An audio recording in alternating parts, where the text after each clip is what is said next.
আগামীকালকে যে সংসদ হবে সেই সংসদ দুটো শপথ নিতে হবে।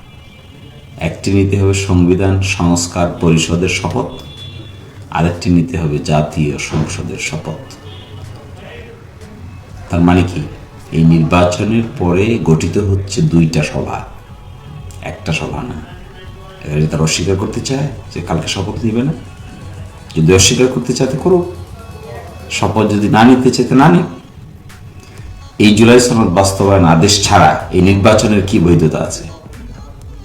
এখন যে নির্বাচন অনুষ্ঠিত হলো, যে নির্বাচনের পরে দলগুলো মেজরিটি মাইনরিটি হলো, কোথায় ভিত্তি আছে? সংবিধানে কোথায় বলা ছিল যে এখন নির্বাচন হবে? একটা মাত্র ভিত্তি, সেটা কি? জুলাই সনদ বাস্তবায়ন আদেশ। জুলাই সনদ বাস্তবায়ন আদেশ মেনেই তো নির্বাচনে অংশগ্রহণ করেছে, পাশ করেছে, ফেল করেছে, শপথ নিবে।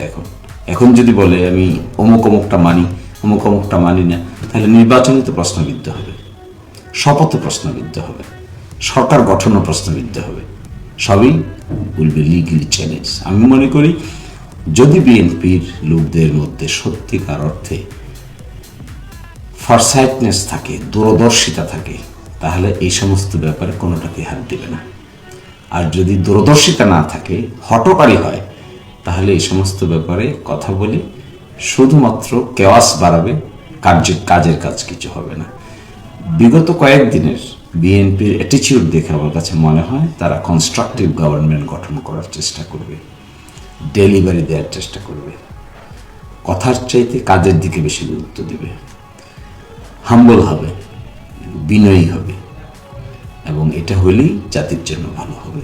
হাম্বল না হলে জাতির জন্য ভালো কিছু হবে।